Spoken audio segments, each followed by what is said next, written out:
Parker Schnabel, le pari à 15 millions et la découverte qui change tout. C'est le mineur qui a bâti son empire alors que la plupart des gens de son âge n'avaient même pas encore terminé l'université. Parker Schnabel a traversé des effondrements, des trahisons et les hivers brutaux du Yukon. Mais rien n'égale ce qu'il vient de découvrir. Cette fois, il ne s'agit pas seulement de quelques onces d'or. Il s'agit d'une trouvaille si audacieuse qu'elle pourrait redessiner toute sa carrière. Fans de Gold Rush, préparez-vous, car le dernier pari de Parker pourrait bien marquer l'histoire, ou le briser. Le pari à 15 millions de dollars, Dominion Creek. Dans la saison 15 de Gold Rush, Parker Schnabel a pris la décision la plus audacieuse et la plus risquée de sa carrière. Acheter Dominion Creek, dans le territoire du Yukon au Canada, pour la somme vertigineuse de 15 millions de dollars. La concession était présentée comme l'un des plus grands terrains vierges encore disponibles dans le Klondike, avec des estimations annonçant jusqu'à 80 000 onces d'or, soit plus de 160 millions de dollars au cours actuel. Pour un mineur à peine trentenaire, la décision était écrasante, un engagement capable de définir non seulement une saison, mais la prochaine décennie de sa vie. Mais Dominion Creek n'était pas un prix facile. L'or se trouvait à plus de 12 mètres de profondeur, enfoui sous d'épaisses couches de pergélisol, de gravier et d'argile. L'extraire ne consistait pas simplement à retourner de la terre aurifère et à la passer dans une usine de lavage. Cela signifiait déplacer des millions de mètres cubes de terre gelée, brûler du diesel par tonnes entières et investir encore des millions dans les engins lourds, les réparations et la main-d'œuvre. Les seuls coûts initiaux suffisaient à ruiner les plus petits exploitants. Parker a plus tard avoué au magazine People qu'en signant le chèque, il avait eu l'impression de se trouver à un carrefour. Nous avions un énorme choix à faire dès le début de la saison. Prendre beaucoup plus de risques et dépenser une fortune dans un nouveau terrain, ou réduire la voilure. J'ai probablement préféré perdre de l'argent et garder mon équipe entière plutôt que de réduire. Pourtant, malgré le battage médiatique, Dominion Creek n'a pas tenu ses promesses au départ. Dans les premières semaines d'exploitation, l'équipe de Parker n'a récupéré que 36 onces d'or, une poussière comparée à son objectif ambitieux de 1000 onces pour la saison. Les pannes n'ont rien arrangé. Big Red, l'usine de lavage la plus fiable de Parker, a subi une casse de ressort sur son tamis vibrant, forçant un démontage et une reconstruction complète qui ont coûté plusieurs jours de production.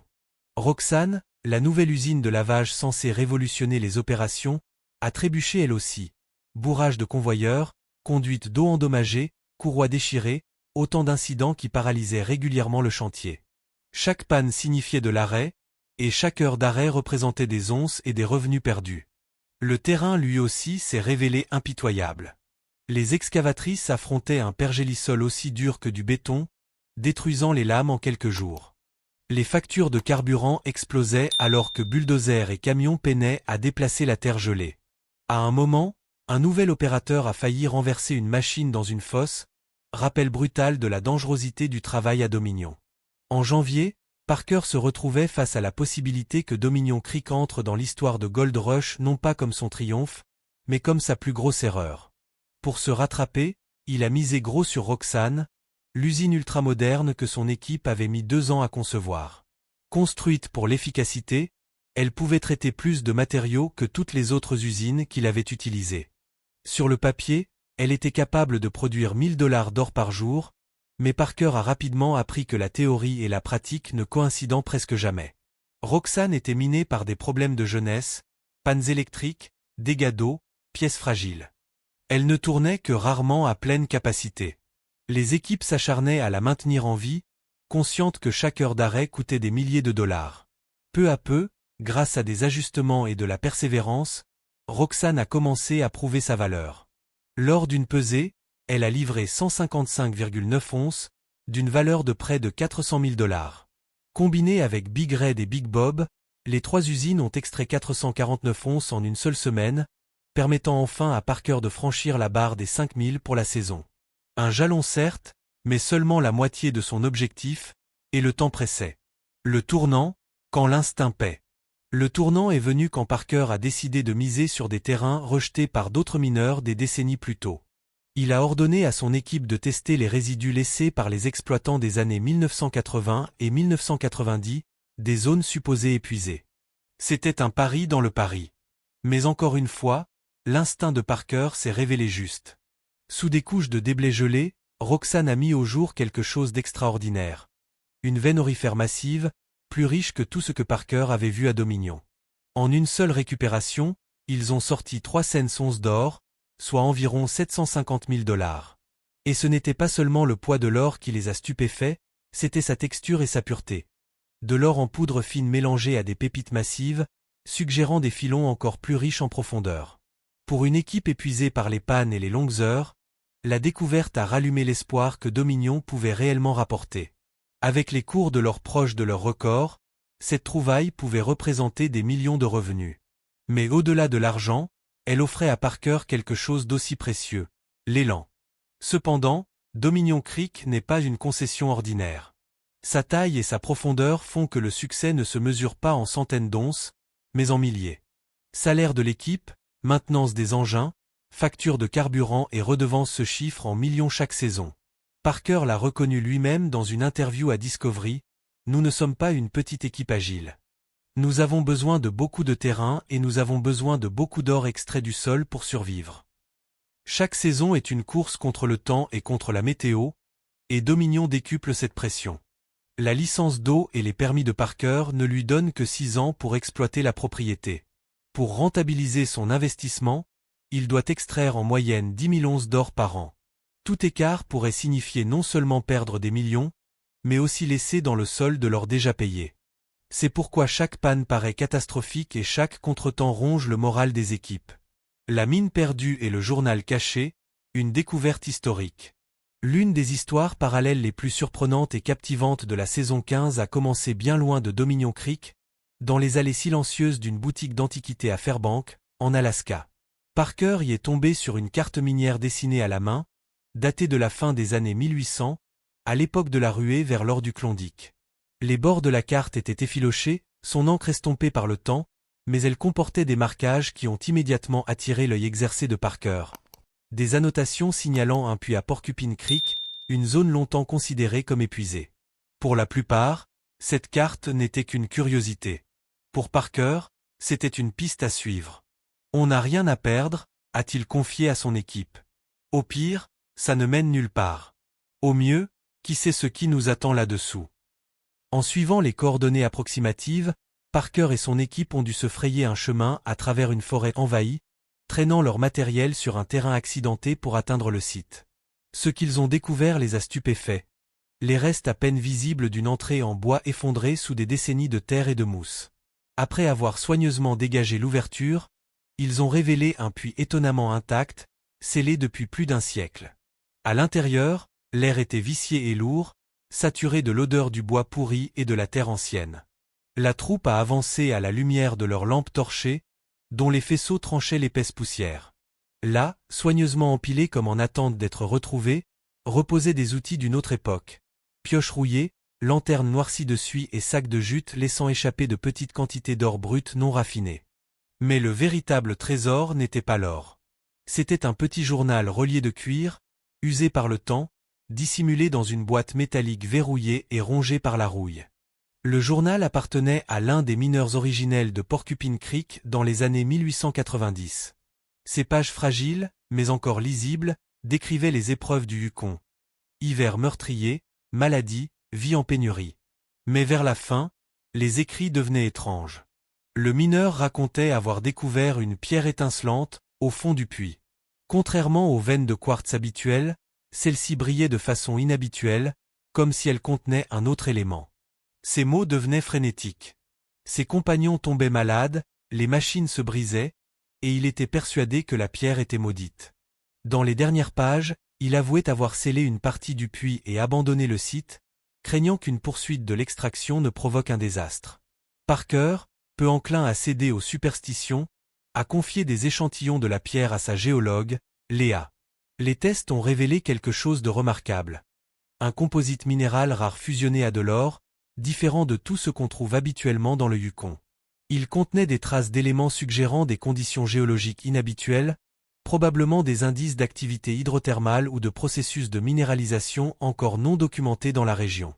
Pour les géologues, ce n'était pas un simple échantillon aurifère. C'était peut-être une avancée décisive dans la compréhension de la formation de l'or dans certaines zones du Klondike. Des scientifiques mis au courant de la découverte ont même spéculé qu'elle pourrait redessiner les cartes géologiques existantes et raviver l'intérêt académique et commercial pour une région jugée depuis longtemps épuisée. La plupart des mineurs auraient balayé la carte comme une relique. Parker y a vu une opportunité. On ne sait jamais d'où viendra le prochain grand coup de chance, a-t-il confié face aux caméras. Parfois, ce n'est pas une question d'once. Parfois, c'est juste écouter les histoires que la Terre essaie encore de raconter. Cette trouvaille a aussi donné un élan à son équipe. Après des semaines d'échecs à Dominion, l'idée de participer à la redécouverte d'un chapitre oublié de l'histoire du Yukon a ravivé leur énergie. Ce n'était plus seulement une question d'argent, c'était une question d'héritage. Au-delà de l'or, l'héritage et la philosophie de Parker. Pour comprendre pourquoi Parker Schnabel continue de prendre des risques aussi énormes, il faut regarder d'où il vient. Né en 1994 à N, en Alaska, Parker a grandi avec l'exploitation minière dans le sang. Son grand-père, John Schnabel, était une véritable légende locale, propriétaire de la Big Nuge Mine, un homme dont la résilience et la sagesse acquises à la dure ont marqué les premières années de Parker. Alors que la plupart des enfants jouaient aux jeux vidéo ou faisaient du vélo, Parker grimpait déjà sur des engins lourds à un âge où ses pieds touchaient à peine les pédales. John ne maquillait pas la réalité de ce métier. Il a appris à Parker ce que signifiaient les pannes, les terrains ingrats et les heures interminables nécessaires pour maintenir une équipe en mouvement. Mais il lui a transmis quelque chose d'encore plus précieux. La conviction que la persévérance finit toujours par payer. À 16 ans à peine, Parker ne se contentait plus d'apprendre. Il dirigeait lui-même la Big Nuge Mine alors que la plupart de ses camarades de lycée se préparaient simplement pour le bal de promo. 2 ans plus tard, il a fait un saut encore plus audacieux. À 18 ans, Parker a quitté le confort de sa maison pour tenter sa chance au Klondike, en louant du terrain à nul autre que Tony Beats, le fameux roi du Klondike. Peu pensaient que l'adolescent pourrait rivaliser avec des vétérans forts de plusieurs décennies d'expérience. Pourtant, les spectateurs de Gold Rush ont vu en direct Parker surpasser des hommes plus âgés et plus robustes, prouver ses talents de leader et extraire des quantités d'or records. Ce premier succès a allumé une flamme qui ne s'est jamais éteinte. Depuis, Parker a porté sa soif de découverte bien au-delà de l'Alaska et du Yukon. Sa série dérivée, Parker Estrella, est devenue un terrain d'épreuve pour l'esprit d'aventure du jeune mineur. Dans les jungles de Guyane, il a affronté serpents venimeux, chaleur extrême et machines englouties dans la boue, tout ça pour la chance de trouver de l'or dans des terrains que la plupart des mineurs n'oseraient même pas toucher. En Papouasie-Nouvelle-Guinée, il est monté dans les montagnes pour tester ses compétences dans l'une des frontières minières les plus reculées et les plus dangereuses de la planète. Et en Australie, il a pourchassé des pépites de taille record à travers l'Outback, apprenant auprès de certains des prospecteurs les plus coriaces du monde. Chaque expédition lui a rappelé la même leçon, Parker n'a pas peur du risque.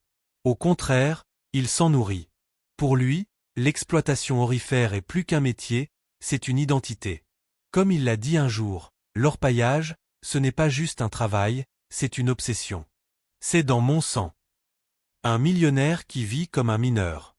Et pourtant, malgré toute la richesse qu'il a arrachée à la terre gelée et des dizaines de millions de dollars d'or au cours de sa carrière, Parker Schnabel ne vit pas comme les magnats qu'on imagine en entendant de tels chiffres. Il ne parade pas dans une flotte de Lamborghini ni ne s'envole vers une villa de Malibu. En réalité, il ne possède même pas de maison traditionnelle en dehors de ses sites miniers. Interrogé sur son style de vie par People en 2024, Parker a admis « Je ne dépense pas vraiment beaucoup d'argent en biens matériels. Je suis un grand amateur d'expériences partagées solides, et c'est probablement là que je dépense le plus. » C'est une philosophie rare dans la télé-réalité, surtout dans une franchise où le succès se mesure en onces et en dollars, mais elle s'aligne parfaitement avec l'image que Parker cultive depuis son adolescence. Sérieux, ancré dans le réel et indifférent aux excès. Les téléspectateurs qui s'attendent au clinquant d'autres stars de la télé-réalité sont souvent surpris de le voir dormir aussi bien sur le canapé d'un ami à Los Angeles que dans un camp minier du Yukon. Il a même plaisanté un jour en interview en disant que son équipe devait lui retirer sa carte de crédit pendant la saison, non pas parce qu'il s'achetait des voitures de sport, mais parce qu'il commandait impulsivement plus de pièces et de machines que le budget ne pouvait en supporter. Ce sur quoi Parker dépense, ce sont les moments. Quand l'épuisement d'une saison brutale use ses hommes, il investit dans le moral, non pas avec des augmentations, mais avec des expériences qui leur rappellent pourquoi il reste à ses côtés. Il a organisé des chasses dans le wilderness de l'Alaska, couvert toutes les dépenses pour des week-ends à Las Vegas et payé des sorties de pêche qui faisaient aussi office de retraite de cohésion. Le mode de vie sobre de Parker n'est pas qu'une singularité personnelle, c'est une stratégie. Il sait mieux que quiconque que l'orpaillage est un métier capricieux. Le prix du carburant explose, les machines tombent en panne, et un terrain prometteur peut devenir stérile en quelques jours. Chaque dollar gaspillé dans le luxe est un dollar qui n'est pas réinvesti pour maintenir l'opération en vie. C'est pourquoi son équipe le voit réinjecter ses profits dans les infrastructures. Usines de lavage ultramodernes, nouveaux bulldozers, camions de transport et tout le soutien logistique qui les maintient compétitifs dans le Yukon. Pour ces hommes, ces choix le distinguent. Ils n'arrivent pas en vêtements de créateurs et ne cherchent pas à les impressionner avec des gadgets. À la place, il investit dans leur confort et leur bien-être. Les membres de son équipe racontent souvent qu'il paie discrètement l'addition après une soirée au bar ou qu'il organise un week-end de repos après des périodes de travail particulièrement éreintantes. C'est sa manière de montrer sa gratitude, non par des récompenses matérielles, mais en créant des souvenirs communs. Cette approche a forgé la loyauté. Les équipes minières sont notoirement volatiles, passant d'une opération à une autre pour de meilleurs salaires. Mais la capacité de Parker à garder la majorité de son équipe saison après saison prouve que sa philosophie fonctionne. Ces hommes ne travaillent pas seulement pour un chèque, ils travaillent pour un chef qui les traite comme une famille. Cette humilité est devenue partie intégrante de la marque Parker-Schnabel. Les fans le remarquent aussi. Alors que d'autres stars de la télé-réalité exhibent villas et voitures sur les réseaux sociaux, Parker publie des clichés de bottes boueuses, de son labrador noir, dosé, à ses côtés, ou de son équipe rassemblée autour d'un feu de camp après une longue journée. Son public voit non seulement un mineur en quête d'or, mais un jeune homme choisissant la simplicité plutôt que l'extravagance, la rudesse plutôt que le glamour. C'est un choix qui reflète ses origines, le petit-fils de John Schnabel, un homme qui croyait que la réussite ne se mesurait pas à ce que l'on possédait, mais à ce que l'on construisait et aux personnes que l'on emmenait avec soi en chemin. L'homme derrière la légende. En dehors de l'exploitation minière, Parker Schnabel mène une vie étonnamment modeste pour quelqu'un qui a sorti des dizaines de millions en or du sol. Il garde un cercle restreint, valorise la loyauté plus que la popularité et s'entoure non pas de foules d'admirateurs, mais des rares personnes et animaux qui le maintiennent enraciné, son compagnon constant et son chien dosé. Quand les longs hivers d'Alaska ou du Yukon interrompent les travaux, Parker ne recherche ni tapis rouge ni station exotique. À la place, il s'adonne à d'autres formes de plein air. On l'aperçoit souvent en motoneige sur des sentiers gelés, en partie de chasse avec des amis ou en train de pratiquer des sports extrêmes comme le kitesurf, un sport qu'il a mentionné comme une manière de clarifier son esprit tout en testant ses limites. Ces activités n'ont rien à voir avec la richesse ou l'image. Malgré sa notoriété sur Discovery, avec plus de 200 épisodes de Gold Rush à son actif, Parker reste farouchement discret. Il partage rarement des détails de sa vie privée, n'exhibe pas de possessions en ligne et fuit le circuit des célébrités auquel beaucoup à sa place succomberaient. Ceux qui le connaissent soulignent souvent que sa personnalité hors caméra est exactement ce que les téléspectateurs voient à l'écran. Concentré, direct, travailleur et parfois obstiné. Dans une industrie et une franchise télévisée construite sur le spectacle, Parker a réussi à préserver un sens de l'authenticité. Beaucoup de cela vient de l'influence de sa famille, en particulier de son grand-père John Schnabel. Légende du monde minier en Alaska, John fut plus qu'un mentor, il fut la boussole morale de Parker. John est décédé en 2016, mais Parker parle encore de lui avec une profonde révérence, le créditant comme la force qui guide chacune de ses grandes décisions. Quand le poids de Dominion Creek devient trop lourd, quand les machines lâchent, que les dettes s'accumulent ou que les objectifs paraissent impossibles à atteindre, ce sont les leçons de John auxquelles Parker revient. Le parcours de Parker Schnabel a toujours été une affaire de plus que d'or. C'est une histoire de risque, de résilience et de volonté de creuser encore, même quand les chances semblent inexistantes. Sa dernière découverte pourrait bien être le tournant de sa carrière ou le pari qui le définira à jamais. Mais maintenant, c'est à vous que je m'adresse. Pensez-vous que Dominion Creek deviendra le plus grand triomphe de Parker? Pousse-t-il sa chance trop loin? Laissez vos impressions dans les commentaires ci-dessous. Et si vous êtes fan de Gold Rush et de récits comme celui-ci, n'oubliez pas d'aimer, de partager cette vidéo avec votre équipe et de vous abonner pour plus d'histoires venues du Klondike. La ruée n'est pas terminée, et l'histoire de Parker non plus.